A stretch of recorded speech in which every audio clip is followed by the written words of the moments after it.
to be crowded and tight. Trouble looms around every corner. When the action heats up on the track, tempers flare off the track. Today, who will conquer this rough road course? The always aggressive Robbie Gordon with one road course win this year? Al Unser Jr. is the only man with a chance to catch Jacques Villeneuve in a points race, but he'll have to drive the wheels off his Penske.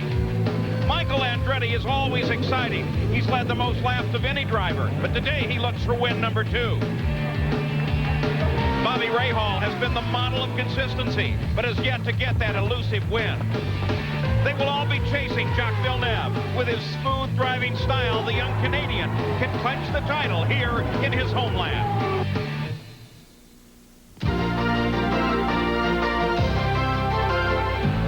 It's a beautiful, crystal clear day in Vancouver, British Columbia, Canada. The Indy cars are ready for the Molson Indy Vancouver. I'm Paul Page, and boy, do we have a fight in the PPG Championship right now. Not just for the top spot, but all the way through the top 10. But let's consider for a moment that championship battle. The only way it becomes a battle between Jacques Villeneuve, the current points leader, and Al Unser Jr. is an appeal over his disqualification from the race at Portland. That appeal will not be heard until the 18th of September. So if you assume he wins it, then Al Unser Jr. is very much in the points fight, and it's Jacques Villeneuve's championship to lose. As a matter of fact, he must finish here 6th or better if he wants to finish with a championship here in his home country. Now, there are other stories all up and down the grid. Let's go to Gary Gerald.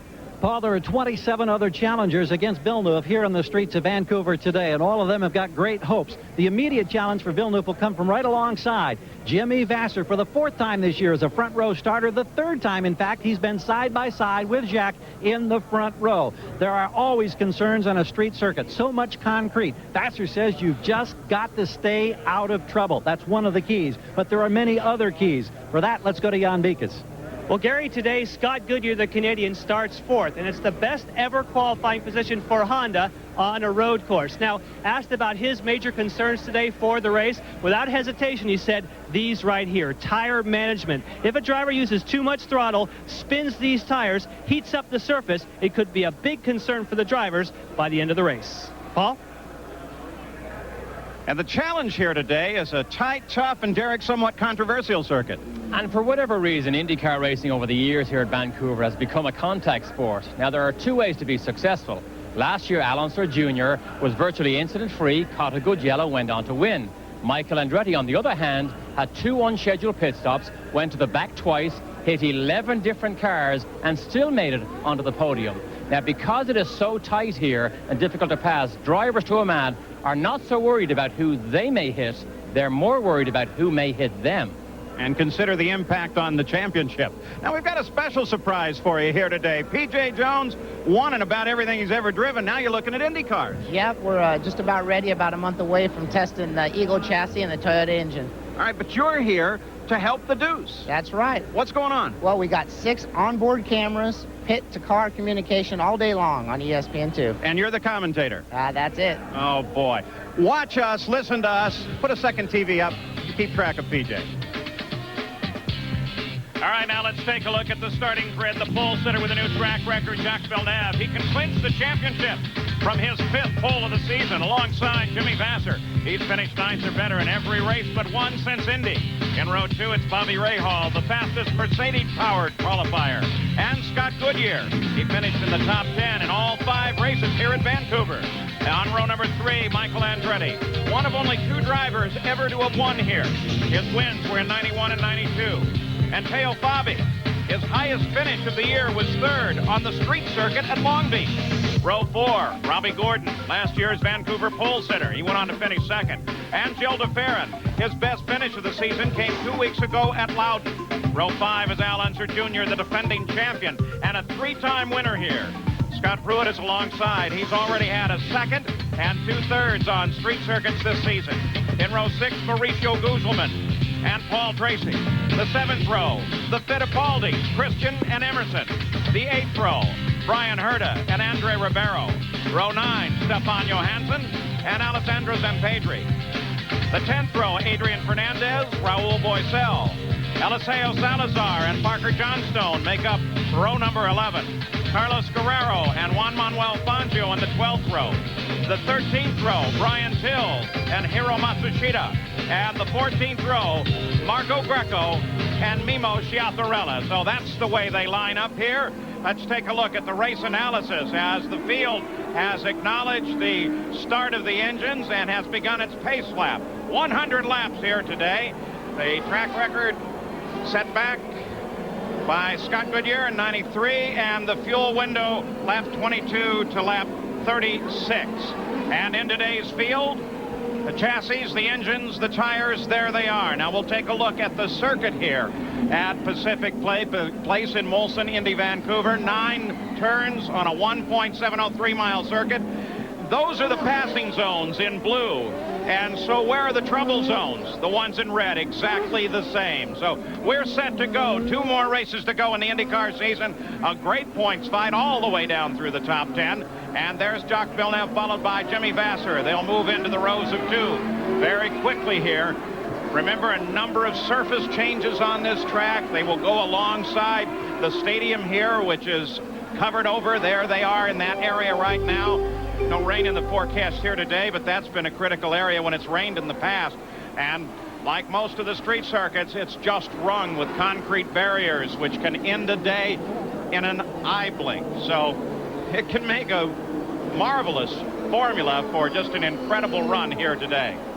One of the difficulties here all weekend, Paul, is it has taken 2 to 3 full laps at racing speed to bring the tires up to optimum working temperature. That has been a concern, particularly for the back half of the grid. They may get involved in somebody else's incident. Johnny Rutherford at the wheel of the PPG pace car. That's the pit exit. He turned down. The rest of the field into alignment now. There's the turn on to the pit straight. And the start-finish line lies just ahead with the green flag ready to come out. And here we go. Villeneuve sweeps across the front. Vasser into second. Ray Hall comes up into third. Rest of the field safely through. First set of very slight turns. A hairpin lies ahead. Now under serious braking, Villeneuve continues the lead. Michael Andretti challenges Goodyear on the outside. DeFerrin comes around Al Unser Jr. Christian Fittipaldi makes a move too, but gets caught up on the exit of the corner. Obviously a first gear hairpin. We saw cars literally stop there, but look at Scott Goodyear under attack. Look at DeFerrin. Look at the rest of them. We've got 3 cars involved in a situation there. DeFerrin got airborne, almost pitched head-on into the wall. I think he got the tire barrier, though. Now, they do have a chicane area. Well, this is the chicane. There's an escape road there. And we're on a full course yellow here on the very first lap. They may actually route the field down. Tracy involved. That's Scott Pruitt just ahead, just behind Paul Tracy. Everything all right on the car, Scott? Fine on the car. Heard a conversation there. We have 2-way with Jim McGee and Scott Pruitt, who's definitely involved there. And now the indication is, and there it is, we're going to red flag this race. We're going to stop it, put it into realignment. So an incident right after the hairpin as they made the turn back to the first chicane. Gil DeFerrin got punted to the outside and stopped Paul Tracy, DeFerrin, and Scott Pruitt. So the field under a full course yellow. Here is Brian Herta's view of this situation. That's Al Unser Jr. right ahead of him. No, that was Emerson. Al Jr.'s up the road just a little bit, but it was Al Jr. who made contact with Gilles DeFerrin, punts him off the road. On board with Tracy here. DeFerrin in the situation right there on the left. And Tracy's an innocent bystander here. The traffic jam backs up. He plows right into the back of Robbie Gordon, stalls his engine, and we do not know now whether there is damage to the rear of Robbie Gordon's car. So now they are red flagged, stopped here, and nothing we have seen counts because it's first lap. Everybody that can restart will realign. We'll start the thing all over again. Today's coverage of the IndyCars on ESPN is brought to you by Molson Ice from Canada, the land where ice was born. By Toyota Motorsports, our minds are always racing. And by Firestone, America's tire since 1900.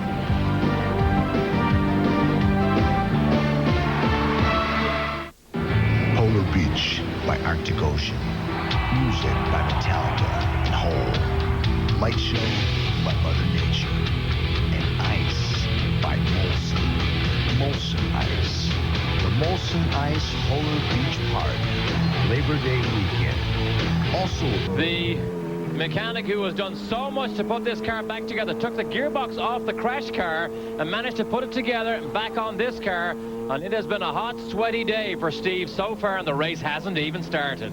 So they pulled the backup car into position, but they had a lot of work to do on it. And this is the situation that set up the red flag. Now, take a look at the approach of the turn. De Ferran's on the outside, on the inside of the chicane. Now watch Algeria hit the curb. Hits the curb, goes forward, and then punts Gilles de Ferran into the fence. So Gilles de Ferran ready to go in the backup car. Let's go to Gary Gerald. Well, Jim Hall has overseen this crew, changed shocks, gears, suspension, tires, wings, brake pads, steering wheel, seat. Jim, this crew did a marvelous job, but the concern now is, how good do you think this car will work for your driver? Well, we can't be sure. The cars are not identical. They're very close, but there are some differences. So we tried to put the same setup on this car as we had on the race car in the time we had. We changed a lot of things. I think we did about 90% of it. And maybe the other 10% won't make that much difference. I hope so anyway. Would you have been better served if that car had been more prepared, more race ready? Well, I guess that's a possibility. It depends on your point of view and where you're going. I think it was pretty darn close. We made some changes in the other car this morning, and I guess we could have gone to the trouble to put those on, which we didn't. Well, that's the story from Jim Hall. It's a yeoman-like job for this crew. Jan? Well, Gary, first of all, IndyCar did allow the teams to change tires if they like, because normally you have to start the race on the tires that you qualify on. Now, we checked every car as it rolled out. The only cars that changed were those who ran Firestone tires. First of all, Tasman. They started the race originally on the soft tires. They have now gone to the harder primary tires. But Scott Pruitt and Alessandro Zenpetri, they've gone here to the sticker tire, to the very soft Firestone, to try for some very quick performance to pick up some positions. Paul? Now they should come back into the rows of two alignment, everybody in their original position for qualification. As yet, we're not seeing that kind of lineup. Pace car, Johnny Rutherford at the wheel of that PPG pace car, pulled ahead a bit as they came out of this second chicane. And they still are scrubbing the tires as clean as they can get them. That tire story is going to be fascinating here today. So many good stories on the line in the Indy cars. As the pace car now off the course. One turn. And Jimmy Vasser seems to want to get a head start on everybody else. And Jacques Villeneuve has taken him through very slow. Now remember, he needs to get to the line first for a good start, and they're not going to accept it. The general rule is that you want the nose of the pole car to actually cross the line first. It wasn't going to happen there. The field doubled back on itself in the final turn. This is probably a pretty good move, though. It's going to get him single file for the start. There's Gilles de Ferran in that rebuilt car. I really am quite surprised that a front-running team like that do not have the car absolutely in race-ready trim for a situation just like this. They're just lucky it took so long to refuel the rest of the cars, because that's what took the delay. If Valvoline had fueled the cars in half the time, Gilles de Ferran may not be in this race now in that spare car.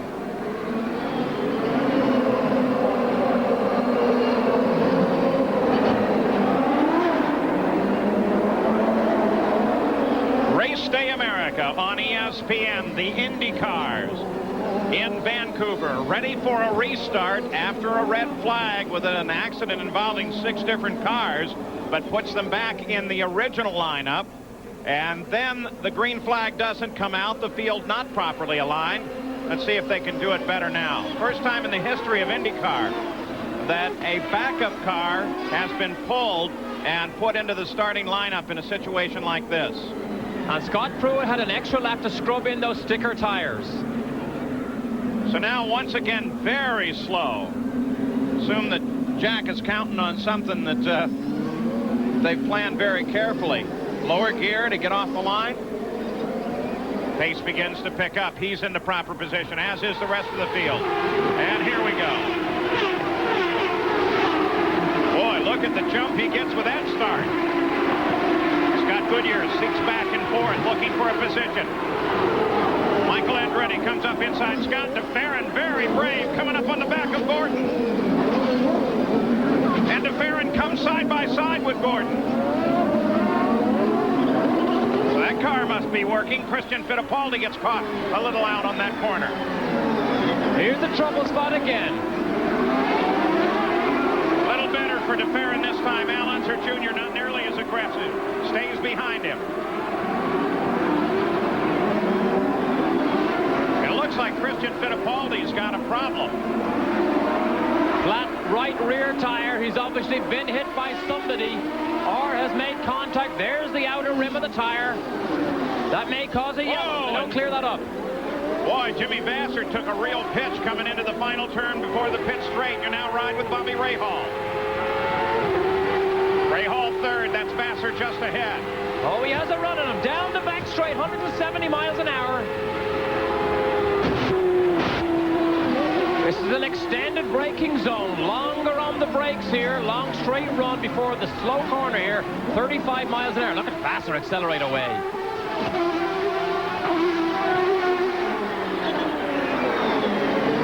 Emerson Fittipaldi into the pits. Apparently in contact. Has to change the front nose. That may be the telltale. They started side by side on the grid, Emerson and Christian.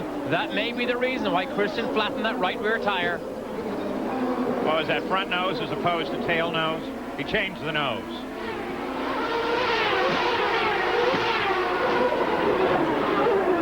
Scott Goodyear, one of his few rides of the season. Honda Power driving for Tasman and chasing Bobby Rahal. Order is Villeneuve, Vassar, Rahal, Goodyear, and Michael Andretti.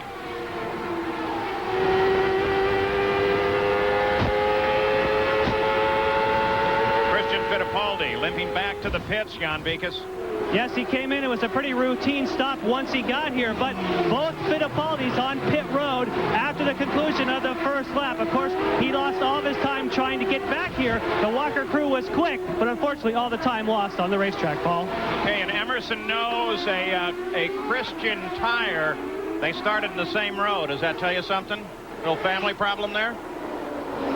Christian hasn't had a good weekend here. His engine blew up in the early moments of qualifying yesterday and didn't get a time that he thought he deserved. Look how bumpy it is here on the acceleration run to the notch, or out of the notch. The notch being chicane number 2. Again, the turn back on to the pit straight. Al Unser Jr. not showing the aggression that we saw out of him in the first attempt at starting here. Fastest part of the racetrack. Just under 180 miles an hour right here before he stands on that brake pedal. Part of the delay under the red flag was to put fuel back in the cars, so we will run the full 100 lap distance. The cars have been refueled so they can do that. Let's go to Jan Beekes. Hey, Paul, when you're talking about the Fittipaldis, on the original start of the race that was red flag, it turned out that Christian Fittipaldi was confused as to which side he should start. And so he and Emerson kept trying to squeeze each other off the racetrack. They had words during the red flag, and now, of course, it appears as though possibly they may have had contact here on the second start. Looking through the rundown after 3 of 100 laps here. 1.7 mile course, 9 turns, temporary road circuit, very rough, very tight quartered. And somebody in that top 5 went by here with a very sick sounding engine. Bobby Rahal got by Jimmy Vassar. And now Michael and Scott Goodyear closing up on Vassar. Tight battle right here, 2nd, 3rd, 4th, 5th. Maybe it's Vassar that has that engine problem. On board with Michael, 11 different cars he had last year, coming from the back twice with those 2 unscheduled stops. He was spectacular. DeFerrin, his backup car, seems to be running fine. No problem. He currently runs in 7th place. No obvious problem. And now here comes Goodyear trying an inside move on Jimmy Vassar. Michael Andretti setting in position to pass as well. Next hairpin, Maytel. DeFerrin just got caught out again. As Unser Jr. tried to get under him. Vassar is in trouble. This engine is broken. It sounds like an exhaust header. He's slow down the straight. Michael will pounce also. Will Robbie Gordon get by? Oh, he slides down the inside. So Gordon going into the hairpin gets past as well, and Jimmy Vassar, who started second, is falling well behind. You can see that Al Unser Jr. did indeed get past a Farron, got a yellow flag flying here, and we don't yet see the reason. Yes, we do. Wing just over the top. That is Mimo Schiaparella there, so he is backwards. Hopefully he's kept the engine running. Have the water bottles ready. Two-way communications today being monitored. You see Schiaparelli sitting down there backwards, and it looks like the engine is not going. Indication is that Jimmy Vassar will be on his way in. Comes down inside Marco Greco. Locks up those rear brakes. He tested for this team at Putnam Park just a few days ago. He will do Laguna Seca also. Jan Bigas. Jimmy Vassar is in. You can hear in the background, you can hear the conversations between Tom Anderson and Jimmy Vassar. What he's telling him is, we had to call you in. We think you have a broken header. If you would have stayed out there, it would have started the bodywork on fire. They now have the lid off the car. They're looking. Doesn't appear as though they found it yet, but it certainly sounded like a broken header for Jimmy Vassar. Yeah, but to his advantage, they've just put out the full course yellow because of Mimo's position there on the course. They're going to have to get him out of that position, and when they put the IndyCar safety vehicles out, they definitely want the field slowed down and under the control of Johnny Rutherford in the pace car. Between Robbie Gordon and Al Unser Jr. for fourth place. A little later, we're going to take you out to the ballpark. That is the ballpark at Arlington, Texas, as the Kansas City Royals take on the Rangers live on Sunday Night Baseball in the game of the week. Well, Al Unser Jr. is moved up, and there's two interesting, rather similar driving styles here, an almost totally disconnected form of driving for both Gordon and Al Unser Jr. as he's closed down and is now really worrying Robbie Gordon. And Teo Fabi has been closing in as well with some slower traffic just ahead. And traffic can be a factor here, because the difficulty for the traffic is moving offline. There is so much rubber and debris, you get yourself in trouble. But this is the battle here. Al Jr. right now is the fastest man on the racetrack. He currently has the fastest lap. Yeah, but look what Matsushita has done to the front of the field. First, second, and third is closed right down on top of the leader, Jack Villeneuve. He enjoyed a little bit of a lead, but right now he has got Rahal right behind him. There you go, all the way through fifth. They're all right together, and it compressed in that one hairpin. Let's go to Jan Bikas while we watch this battle. Jimmy, you've got out of your car. It first sounded like a broken header. Any idea what the problem was? I don't know. This is, it's very unfortunate. It's the sixth time we've fallen out of a race running up in the top five, and you just can't win championships that way or even come close. So, I'm disappointed, but hopefully this won't happen to us. This is just going to have to stop. I hate to sound like I'm a whiner, but, you have to finish these races to do well. Anything you can tell us about next year? I know you're excited about that. Just can't wait to get into next year, and hopefully these things won't happen to me next year. I can make a run for championship. Thanks, Jimmy. Thank you. So this fight continues. It's tightened up at the front of the field. Al Unser Jr. continues to work on Gordon. Michael Andretti is beginning to worry Bobby Rahal. Jack Villeneuve is able to pull away a little bit. We're now 21 laps deep into the race, and one more lap. The fuel window for the first stop will open. Well, this is great stuff here. Robbie Gordon has just equaled the fastest lap of Al Unser Jr. They are the fastest cars on the racetrack. That is why it is closing up at the front. The front is not dropping back. They are moving up.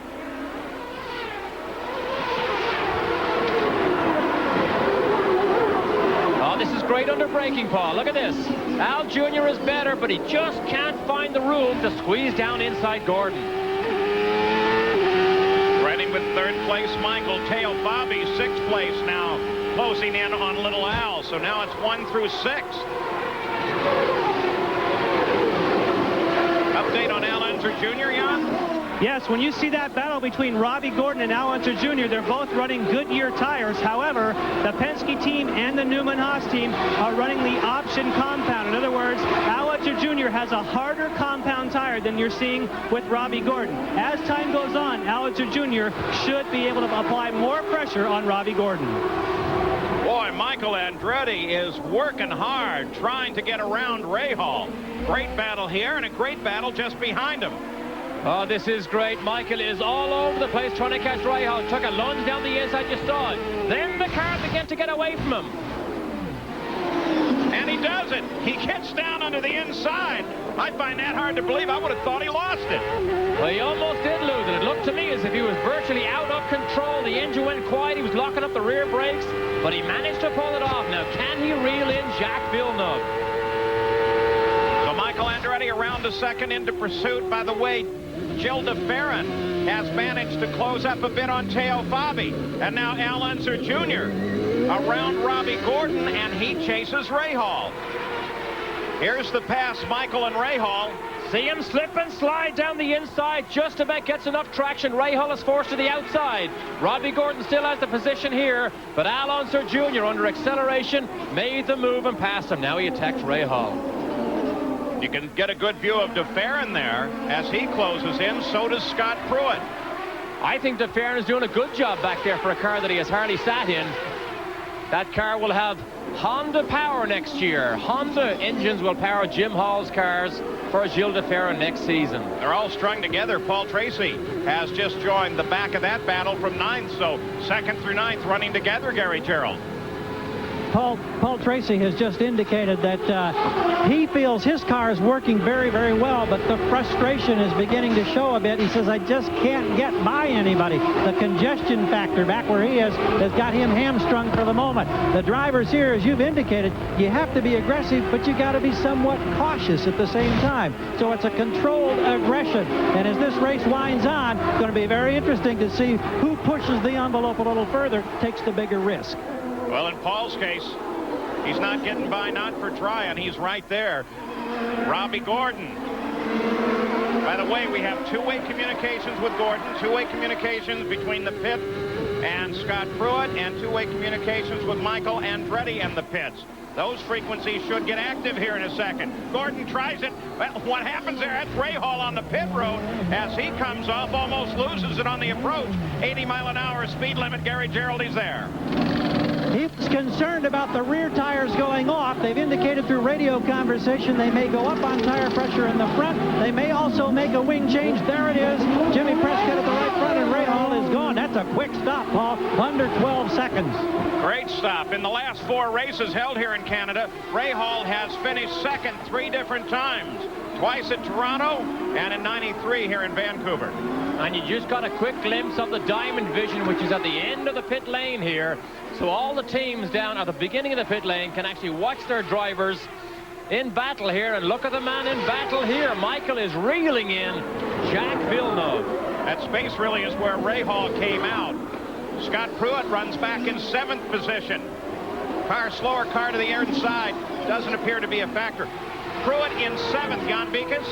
Yeah, so we just had a report from Patrick Racing that there was contact between Scott Pruitt and Paul Tracy. Right as Gary was telling us that there was a high level of frustration with Paul Tracy. And there is a potential there could be a slight bit of damage with Paul Tracy's machine. And now with Michael Andretti right at the back end, the leader continues to have to fight with slower traffic. And that is one of the issues that can be so critical to Jacques Villeneuve's championship.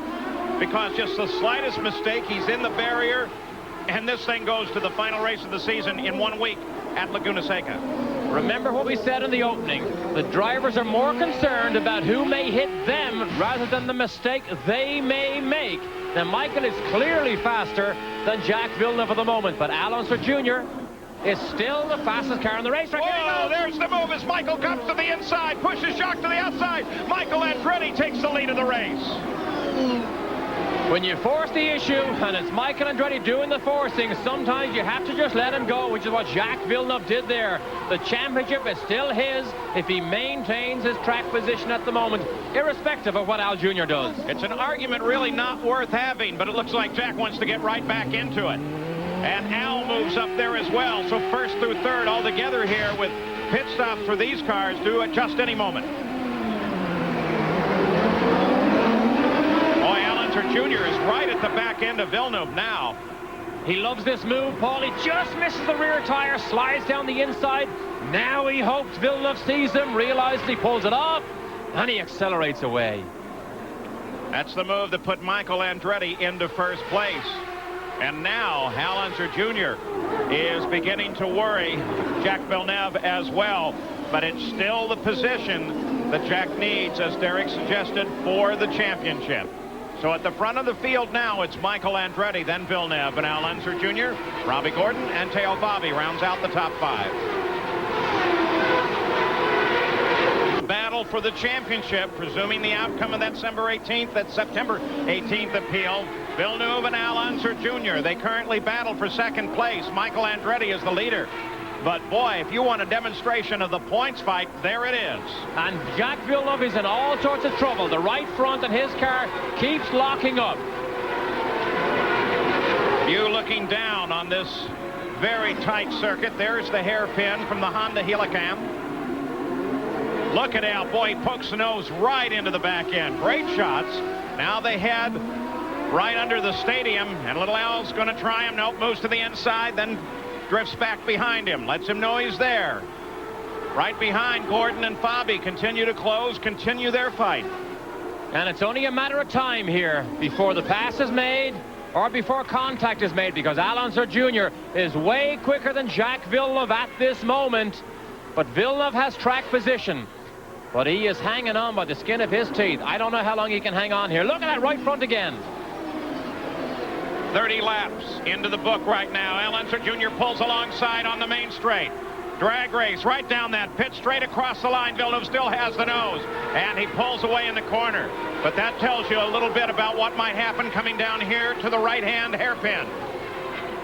Al Unser Jr. still can't get the acceleration there, but coming off of this corner.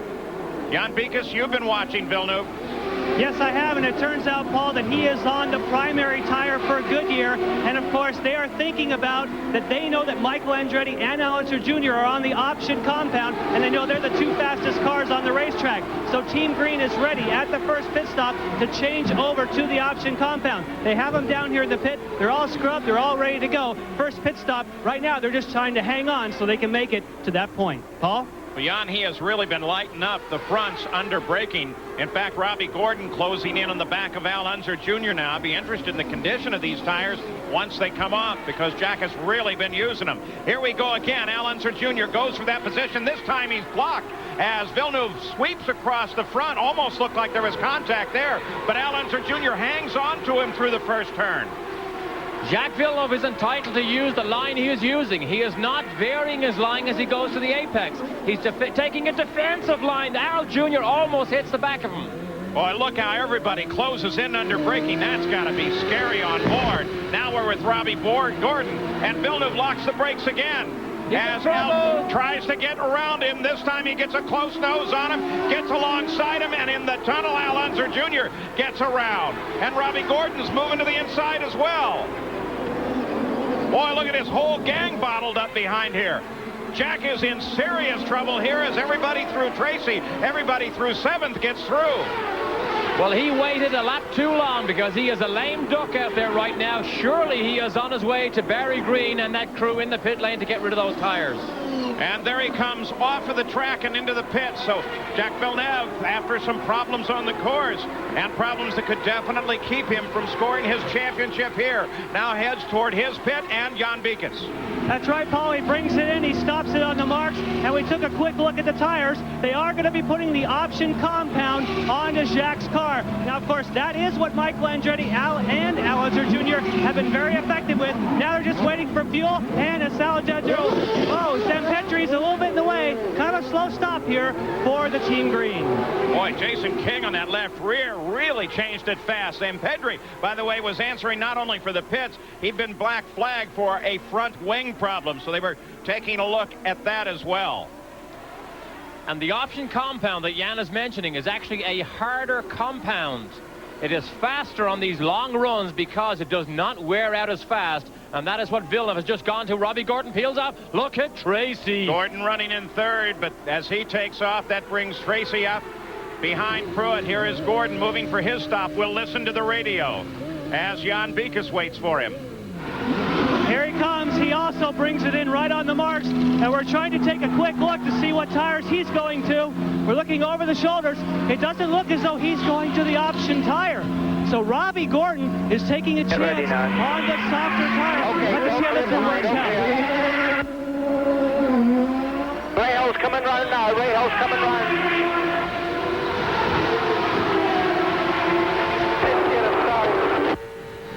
That's all right. Not much you could have done about that, but that's good. That puts you about 13.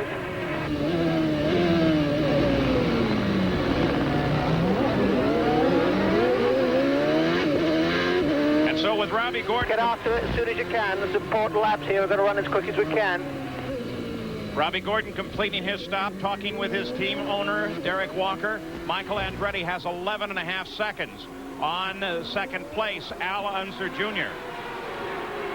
Of course, Michael, there he is, has not yet stopped. And of course, Michael took full advantage of Jacques Villeneuve just backing up the whole train behind him, and that's what allowed him to pull out such a huge lead so quickly. There's second place Unser Jr. He has not stopped as well.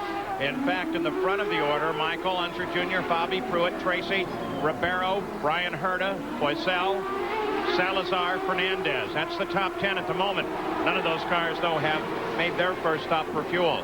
We're now on the 35th lap. Based on the fuel window, the presumption is that in this lap or next, they're all going to have to hit the pits. What a temptation it must be to Paul Tracy when he reads the rear wing of Scott Pruitt's car. It says, just do it. He can't do it. It's so frustrating between the concrete walls. But yes, Nike Canada backing this Patrick Racing team again with Scott Pruitt. He is running fourth and Tracy running fifth. Here's the Villeneuve situation with Al Unser Jr. All sorts of trouble here. Al Jr. grabs the gear and accelerates. But from here to the end of the lap, Jacques Villeneuve was a lame duck, had no speed, no grip, and everybody just shot right by. And Al Unser Jr. must finish third or better to remain alive in the championship. Of course, right now, he runs in second behind Michael. Here at the Molson Indy Vancouver, getting some great mileage out of his Ford engine, has now completed 38 racing laps, has not hit the pits. But then again, Al Unser Jr. hasn't either until right now, Gary. Paul, we watched from way back. We're up at the Newman Haas pit trying to get a look over the wall and having to move back. They're expecting Michael Andretti on the next lap. Junior was going off just a bit. They said in 3, then they made it 1. He's getting his service and is now underway. Al Unser Jr. falling down through the order as the rest of the field strings past. Michael Andretti due in the pits. And little Al joined in 6th place, but he was not yet up to speed. You see, oh, whoa, Dale Bobby loses it. Fortunately, he doesn't touch anything. Yellow flag comes out. Let's see if he kept the engine going. He did, and he's gone. Nice work, Tail. Whoa, you can get an idea how hard they have to stand on the brakes there, Gary. Michael Andretti, remember the Newman Haas cars, both of them started on the optional compound. Lee White talking to Michael. They're at 13 seconds. Get ready, go. Now watch your speed. This is a 15-second stop. Stay left of the line. Stay left of the line. Be careful down there. Watch your speed. Paul Tracy running in 3rd place. Teammate to Michael Andretti for this and one more race. Announcement expected next week. Best guess it is Tracy goes back to Penske and Christian Fittipaldi joins Newman Haas. So Penske traditionally doesn't announce until after the season is over. Newman Haas traditionally announces at the last race. Michael Andretti a little slow through there.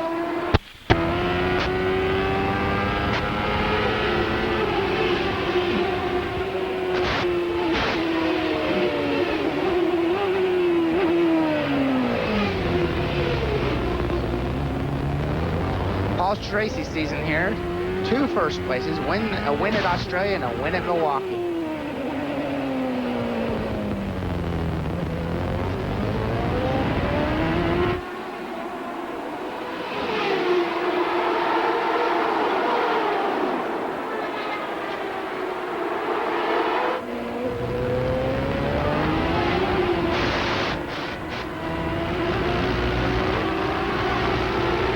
out the back of Michael Andretti right now.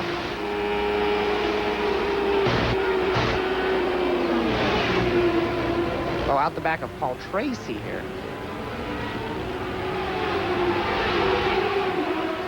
We have a replay here of Teo Fabi. Looks like he has a problem under braking. Spins, doesn't hit anything, keeps going.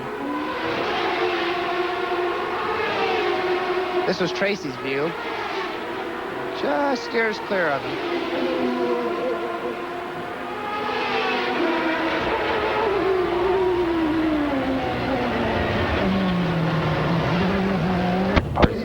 Dick Simon brought up an interesting point today. Look at this, a drag race with Scott Pruitt down the outside. And this, in fact, is a fight for position, as Pruitt now picks up 10th place. I mentioned the outlap. Dick Simon mentioned something interesting to me today. He thought tire warmer blankets should now be brought into IndyCar racing to warm the tires up. Michael Andretti said absolutely no way. These soft compounds warm up quick enough for him. Let's go pits once again. Gary Gerald. Quick word on Paul Tracy. His stop was quicker than Michael Andretti's. They went for a short fill. We've got the big pit window here, so they are gambling in a sense. Didn't take a full load of fuel. Consequently, he gained positions on the pit stop. He's listed as third right now. It could be great strategy for the crew running Paul Tracy. With all of the stops complete, it is in fact Michael Andretti, then Unser Jr., Tracy, Rahal, Gordon, and Gugelman. Beyond that, DeFerrin, Emerson Fittipaldi, Andre Ribeiro, and Scott Pruitt. That's the top 10 for you. And we watched over Robbie Gordon's shoulder as he made that pit stop, but it wasn't good enough. It looked good. Derek Walker, we heard him pump his driver up saying, get on, get after it, but Rahal did pass him as Gordon exited the pit lane and made his way down this long front straight. There's second place Al Unser Jr. That gives you the differential. Now, let's take a look at Adrian Fernandez, who just flashed through the frame. On board now with Adrian. You remember last week, 2 big crashes in New Hampshire. This car is one from 2. They put it together.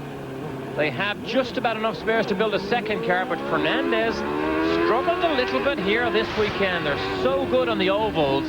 Haven't quite touched the sweet spot with this Lola with these road courses yet. Runs 19th right now, but a lot of rumors revolving around him. Possibility of where he may go next year. Team Green has been mentioned quite a bit this weekend.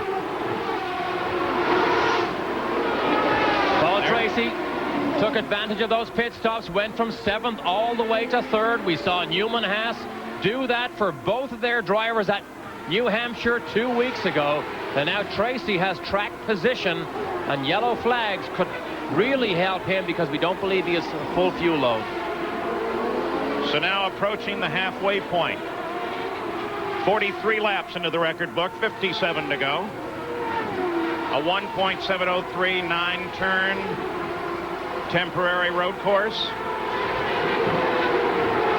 Robbie Gordon, there he is as he's come around Bobby Rahal. In an area, by the way, of Vancouver that has been building up tremendously lately since the race has been here. It's pretty desolate. Former site of a World's Fair, but the construction around this area, new arena here in Vancouver.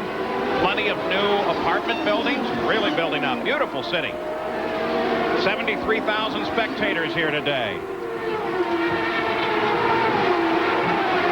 Michael Andretti, the leader of the race, a few seconds ago through the chicane. Watch the curve. Whoa! Bouncing over the curve. And you can see that he actually has the correction of the steering on when he's in midair.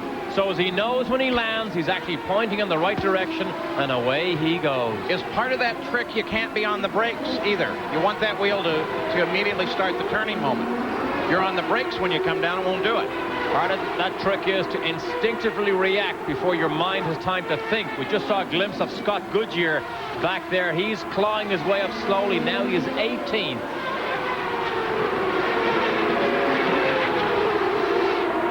Michael Andretti 4.4 seconds ahead of second place Al Unser Jr. There's Junior as he begins to close down. Michael got bottled up a little bit there behind Hero. Now he's clear, begins to pull away. Traffic is smooth in front of him. So as we look over the top of the stadium and down into Falls Creek, it's Michael Andretti still leading here in Vancouver. Here in Vancouver, Michael Andretti being chased by Al Unser Jr. is closed right in.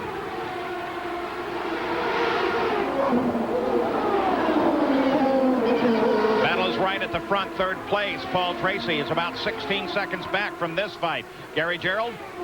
Well, just as Paul Tracy gambled, Al Unser and Roger Penske have also gambled somewhat on that last stop. We've just confirmed with the Penske crew it was a short fill of fuel for Unser. So keep that in mind. He's a little lighter than the others. It may make him a bit quicker. He and Tracy gambling that advantage will pay off later with a possible yellow flag situation. And consequently, that lightweight allowed him to push the fastest lap just up another little bit, 107 plus miles an hour. Now he locks him up. Al Unser Jr. locks him up, keeps it going. That could have been a disaster. He is playing with fire here because his championship hopes lie on the fact that he has to be mistake-free. Look how close he goes to the concrete wall here, but it's all or nothing for Al Jr. Now remember that Jacques Villeneuve has to be in the top 5 to score his championship here as we watch Little Al again. Front tires locked up again, misses the turn-in point and gets away and dodges another bullet. Let's in fact review that championship for you. Right now, Villeneuve runs in 11th place while Unser Jr. is sitting up there in second. Now, if Al would win that appeal, then based on the points at this moment, Jack would have 171, Al Unser Jr. would have 154, a 17-point difference, which means that the championship would go on to the final race of the season at Laguna. You think Al is hanging back and taking a deep breath here? Look, about 10 car lengths between them now. That was a risky move. And you have to get your nose all the way beside Michael Andretti's car, or you can be in trouble here because Michael can be difficult to pass, and Greco Well, with is in Greco trouble. at the edge of the course in a precarious area, full course yellow. The pace car will come out. Paul Tracy from 17 seconds back will close up on Al Unser Jr. and Michael Andretti. And indication is that the leaders of the race will not take advantage of this yellow for the stop. It has, after all, only been about 10 laps since they were last in the pits.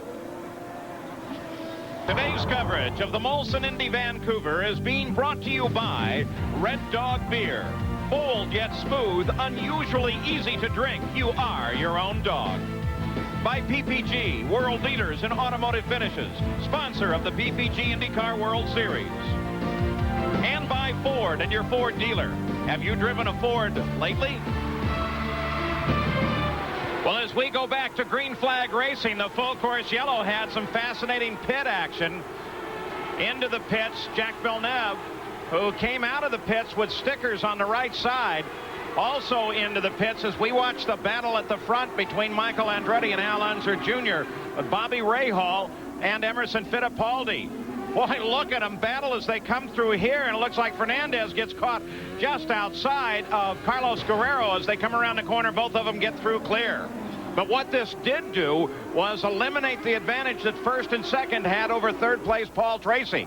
Bunched everybody back up just beyond the halfway point here in Vancouver. And that is Scott Goodyear you see in the mix there. He's a lap down. He is 16th, but he may be able to run at the pace of the leaders because Paul Tracy is the next man behind him. There he is. He's got Gordon behind him.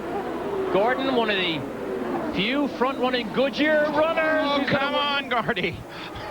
Goodyear runners who's still on the softer of the Goodyear tires. Look at this. Well, Robbie Gordon in trouble 3 different times, but still is able to get around Bosell. And now back chasing Paul Tracy for third. Bosell, of course, not on the leader lap. There are 14 cars on the leader lap. Interestingly enough, 14th position. Last car on the lead lap is Jacques Villeneuve. Get a glimpse from time to time of the yellow Pennzoil car of DeFerrin. For a backup car, he's having a great day, running 5th right now. There he is, 6 seconds, just over 6 seconds behind Michael in this great battle with Al Jr. all the way down. Scott Pruitt still runs well. Brian Herta made up 2 places from 10th after that pit stop. Ribeiro now started 16th, running 6th. Good run for the second Tasman car. National hero now in Brazil is Andre Ribeiro. Here's Gordon. Watch the jerk sideways on Bozell. Bozell, of course, worried about not only his left side, but a slowing car just ahead of him until Tracy was able to finally kick the gears up and get her rolling. Junior all over Michael Andretti. For Junior and the Penske team, the philosophy is really simple. We got to win them both. This race and the final race in 1 week at Laguna.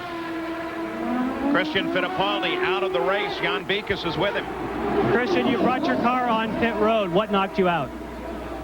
First, I had a flat tire on the start. The tire just blew up down the straight. I don't know why. Second, at the same time, I had a turbo problem right in the beginning of the race, and then we were just running about short of 80, 90 horsepower. I just kept it going, but unfortunately, it really gave up right now. You're on the softer tires. I see a setback here that has big blisters. Was that a problem driving on that compound?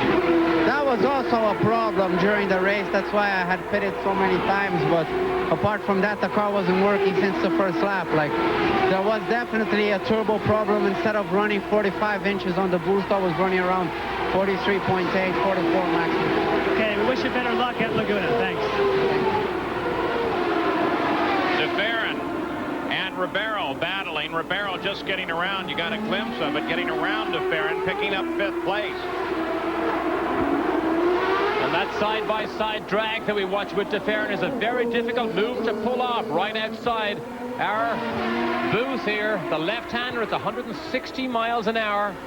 Look how these cars fight for grip through that right-hander as they bounce over these severe bumps. Watch Ribeiro. Ribeiro, yeah, there's the situation that got him out of position. Well, that's exactly what we just spoke about. This is the left-hander that we just mentioned. It's so difficult to go side by side through that left-hander, and Ribeiro just smacks that outside wall, destroys the right side of that Tasman Honda. So the LCI phone lines to Brazil won't be talking about success this weekend. Ribeiro sits in the car. The wheel chased him all the way down, finally bounced off the back end, and we anticipate full course yellow anytime on that car while they get the vehicle out. This is Ribeiro's 9th DNF of his rookie season, but of course one of them a win though 2 weeks ago at Loudon. There's the full course yellow, and once again the front of the field will close in, and once again I expect we're going to see some tactics played in the pits. But now Scott Goodyear, the only Tasman entry, and he is running in 15th position as Ribeiro is out. Now has the lead of the race. And he has spent 59 laps threatening to do and pull off a move like that, and he finally does it, and he did it on horsepower and a drag down to the corner. So Unser Jr. where he wants and needs to be at the front of the field. Brian Herta after the stops is 3rd. Bobby Rahal is 4th. Emerson Fittipaldi is 5th. And Michael locks up the rear brake. Saw something there, looked like a piece of paper off of the track. But boy, look how tight that battle is. Something flew off. Now Al Jr. still has the fastest lap of the race, but Michael is so good in attack situations like this. Look at Michael as he pokes right up under Al Unser Jr. They come to the straight. Raul Boisel still very much a factor, but he is fast and trying to keep from going a lap down. That is a key. He's not a lap down yet, so if he thinks he has the speed, he'll try and stay ahead of these boys. Oh, Al Jr.'s all over him. Junior just loved to get past him and stick Michael Andretti with him, but he can't do it. Michael loves it. Michael loves when Bozell stays there. Oh, trouble. Michael slowed. Something broke? No. Missed a gear, maybe. Pulled away with real low revs there. I can't make out what that was. I can't either. Something flew off, and then we saw Michael lock up those tires. Might have been a tearaway, might have been something on the car. Gary, you have any idea? Crew indicated radio conversation related to gearbox. We don't know if it's a problem that he'll have or if he just missed a gear, but they just showed me the shift sign, the gearbox. So they may have just missed a shift. We'll watch him and see if he continues to get back up to speed. Well, he ran the last lap at just over 106. So we'll keep an eye on him now. The sequential gearbox. Look, he's not coming off that corner nearly as fast as everybody else. He's lost his low gears. Look at Tracy and Gugelman side by side. Look at the entire group as they come roaring through there. And Michael getting bottled up on the inside. So now Herta comes up, as does Rahal. And Gugelman, there he is, as he climbs over the back of Tracy. Let's go to Gary Gerald. Confirmation from Michael Andretti to the crew. Second gear is gone. No second gear. That's a major problem, obviously. And at the same time, Jacques Villeneuve has moved up in the field as he's now getting back into the points. The most used gear in the gearbox as Schiattarella again does a 180 and they pull him back off the racing line. But the most used gear here is that second. Michael is in deep, deep trouble now, and Al Jr. suddenly it gets easier, and he is furious that Bozell will not move over and let him through. Well, now remember, they have a new ruling on the flags. They can show Bozell a flag that says, get out of the way. It's no longer an advisory. It's you're going to have to get out of the way of the car behind you because, in fact, you are holding him up. And what he is doing is holding him up while Bobby Rahal is able to close from second. Herta third, Tracy fourth. Villeneuve in a battle back there with Emerson. Gugelman in a fight here with Tracy. This is what happens at Vancouver when you have yellow flags. It bunches everybody up again, and Villeneuve is back in the mix. Currently running in 10th place. Position.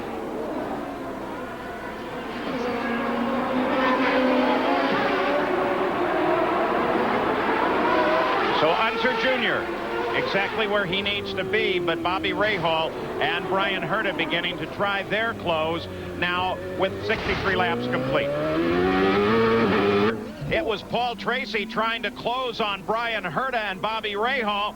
Herta and Tracy got together in the hairpin, and boy, they're in trouble now. And Tracy bounced off the wall earlier, down inside Brian Herta. This is the hairpin. He looks as if he's alongside here. The rear wheels are locked up. Look at this. Brian Herta is an innocent victim here. And it takes out Gugelman, too. Clouded from both sides because Paul Tracy locked up the rear brakes, trying to pull off that move. But de Ferran, who was up in the air on the first lap of this race, slides into third with that incident. Now you ride with Paul Tracy. Down the inside. He gets alongside. Watch him. Watch the steering. Now he knows he's in trouble. Rears a lock. Boom! Hits Brian Herta, who in turn gets clouted by Gugelman. They're both out. And Michael Andretti also out, eh, Gary Gerald? Brutal fortune for the Newman Haas team. Michael, so many times this year we've been in this situation where it looks like you've got control of a race, then it was gearbox problem. Yeah, some happened with the gears. I just started missing them all, and it started jumping out of gears, and I could only stay in second gear, so it wasn't even worth staying out. From what you've seen out there at this point, is Al the guy now to beat? Has he got everybody covered, or can anybody track him down? I don't think so, because guys like Bobby, their tires tend to go off halfway through the run, and Al seemed to stay about the same as mine, and I think I was the only one that could run with him. Thank you, Michael. In the last 11 IndyCar races held here in Canada, 10 have been won by either Michael or Al Unser Jr. Michael's out. Little Al leads it. Oh, he does, but it's not a comfortable lead. Look at Rahal on the attack here. Rahal surprised everybody when he jumped way up the standings during qualifying yesterday to start in third place, despite how sick he was. In fact, the doctors told him not to bother trying to run the car on Saturday. He thought better, had a great qualifying run, and now Al Jr. is suddenly on the defensive.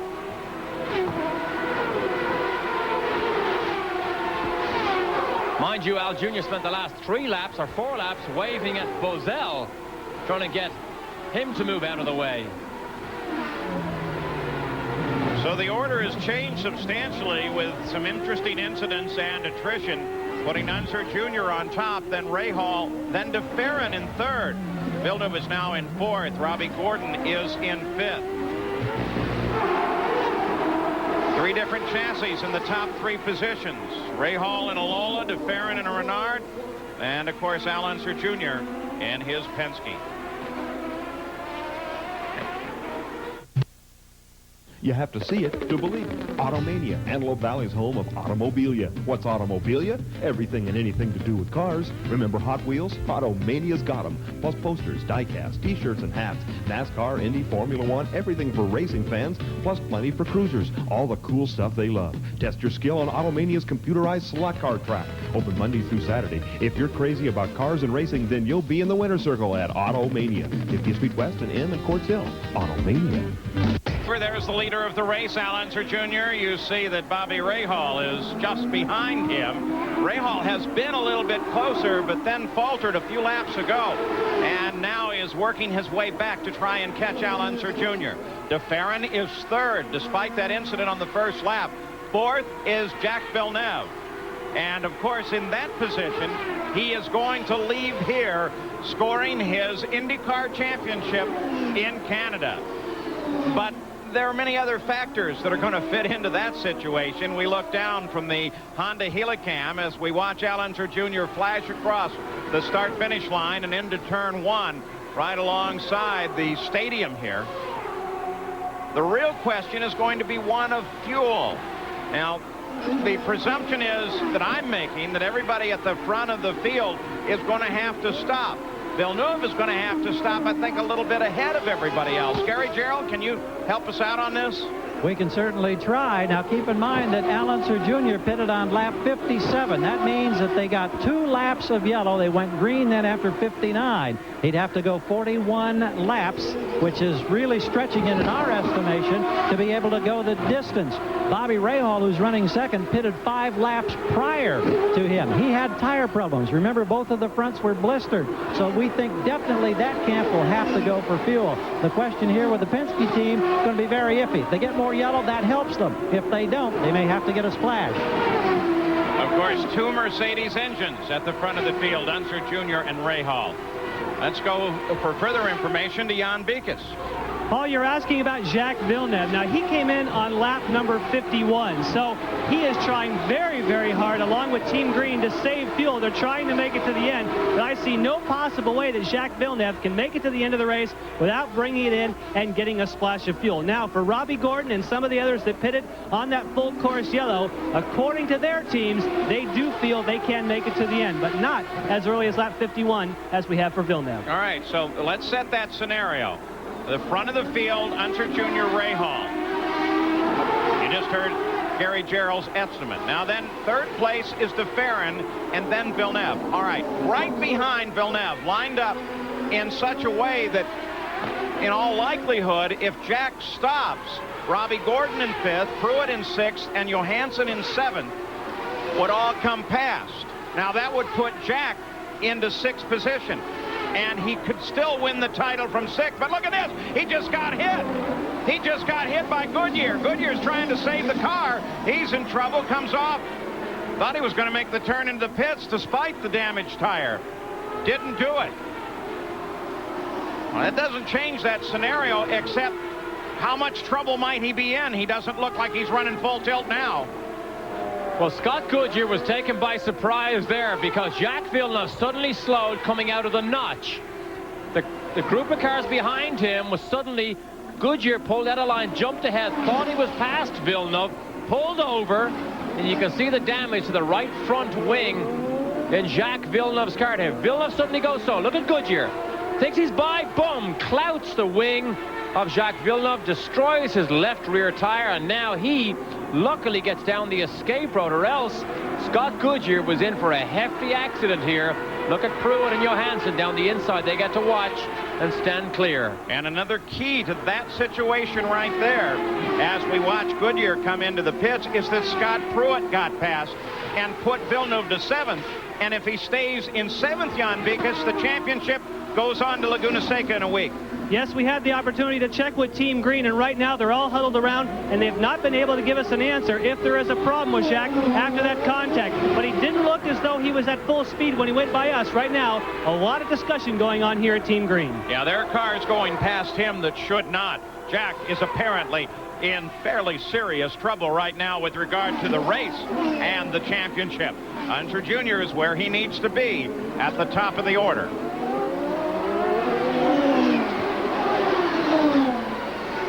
Alonso Jr. still in the lead. Enjoy.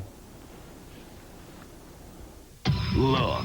You know Goodyear tires. Everybody knows. In the world of motorsports, check out RPM tonight on ESPN2, the world premiere, a weekly Sunday night motorsports program at 8 o'clock Eastern. Back in Vancouver, Jacques Villeneuve, he's got a problem. Al Unser Jr. has put him a lap down. Now Gilles de Ferran is closing in to put him a lap down as well. He is not in a position to take the championship. He runs 8th. The leader of the race is Al Unser Jr., followed by de Ferran. You have an update on Jacques? Jan Beekes? Yes, I do, Paul. They have finally now confirmed that it is gearbox trouble, just like Derek thought it was. He is just trying to limp around and get as much points, or at least as much mileage as he can here today. Gary, you have more? Just checking here with optimism now is the byword in the Penske camp. We were doing the math and wondering, could they stretch it? Could they make it without making a splash for fuel in the final laps? They say that Junior is one of the very best at conserving. They're short shifting. They've leaned it down. They are optimistic right now, and they're saying, yes, we can go the distance. I guess we're about to find out. Well, he has an 8-second pad over second place de Ferran, so that's a pad that would allow a little stretch. Not very much. You can see how slick that corner is getting. A lot of marbles just off the line there. It'll be difficult for anyone who wants to move out and pass almost anywhere on this circuit. Been a problem of the competition between Firestone and Goodyear. It's the byproduct of that competition. Tires are softer. They tend to throw marbles easier. And the marbles just hang there just off the line, and in the latter parts of the race it can make it very difficult. There's second place. Jimmy Vasser started in second place on this race. He, of course, is out for the Ganassi team. It's Brian Herta, who is the only car left in competition for that team. They run in 16. Engineered by Mo Nunn. Brian Herta, High-Speed Herta is his nickname. He's been a winner here in the past on the Indy Lights Series. Firestone Indy Lights, of course, producing so many front-running racing drivers. Technically very, very good with a racing car. But he was the innocent victim today of an attack by Paul Tracy when Tracy went to slide down the inside, got out of control. So Herta now can continue, but he's in 16th place. You've been staying up to date. In fact, reports this week on Speed Week. What's the story with Ganassi, Vasser, Herta, that team? Do you have any idea? And also, you reported Greg Moore into position. Players did announce, in fact, that they had formed a new association with Forsyth Racing to go IndyCar racing. Now, obviously, that money moves from Barry Green's team over to Forsyth. We presume Greg Moore, who has totally dominated the Indy Lights Series this year, will move into that cockpit. That only makes logical sense. However, it's not confirmed yet. On the Ganassi front, there is no announcement yet, but we presume that he will re-sign Jimmy Vasser. I think, in fact, he has re-signed Jimmy Vasser, and we are led to believe that Brian Herta will also stay there for a second year. This is the fight now. Rahal, Johansson, Pruitt. Pruitt is fourth, then Johansson, then Rahal. And they're all right together on the circuit. Unser Jr. has now 10 seconds. He's pulling away from de Ferran. And Paul, here's the problem now for Bobby Rahal. He needs to get by Stefan Johansson and Scott Pruitt. However, they are embroiled in their own separate battle. This is for a good position, 4th and 5th, so they don't dare back off. So there's a catch-22 here between Rahal and Pruitt and Stefan Johansson. Championship out of reach for Villeneuve here. It'll go on to a final race. And that'll become a tiebreaker on the wins as well in that IndyCar point system. Look at that three-way battle. And look at that defensive inside line by Pruitt. Comes down inside Matt Schuster, goes right to the apex. And Rahal again. He doesn't have the speed to catch Al Unser Jr., but he's certainly building the frustration level now at not being able to easily pass Johansson and Pruitt. For all good reasons, though. And remember, with that move by Rahal, having to go into the pits as Rahal comes around Johansson and stays there. So he gets around Johansson. Rahal should be able to go all the way to the end. That may be a key factor as we come to the final laps right after this.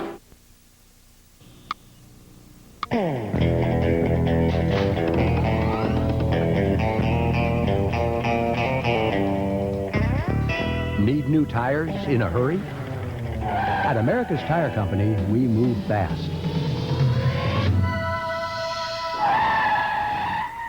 Around Pruitt for fourth, and then Ray Hall making his move on Pruitt as well. So still at the top of the order is Al Unser Jr.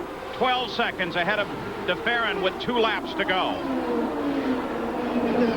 Roger Penske spends a considerable amount of time talking to his driver on the radio. Every lap sometimes he will talk to him to update him on his nearest challenger, to talk him through how he needs to handle the closing portions of this race. Incidentally, if the radios ever go out on these Penskes, they have a digital message board on the steering wheel that they use to send information to the driver. Well, it looks like everybody's going to give it a shot for the final lap. White flag is out. Al Unser Jr. does not stop. DeFerrin does not stop.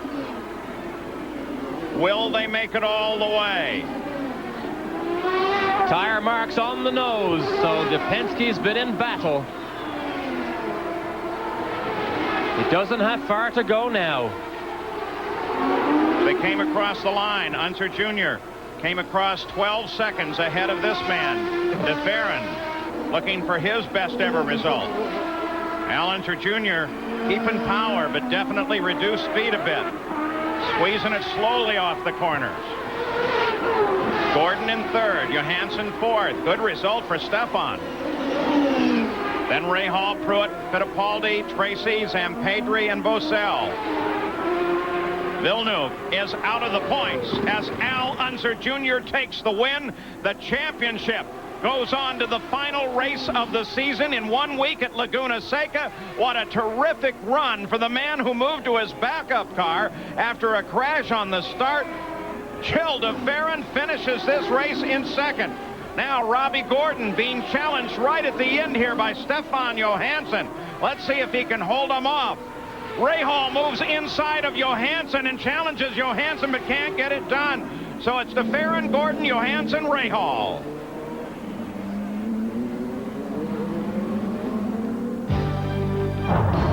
Today's coverage of the IndyCars from Vancouver has been brought to you by Molson Ice from Canada, the land where ice was born, by Goodyear #1 in tires, and by Texaco Haviland Formula 3 motor oil. Add more life to your car. Take it to the star. This is Michael Andretti's IndyCar. You can't get his engine, you can't get his tires, but you can get his motor oil. Texaco Haviland Formula 3.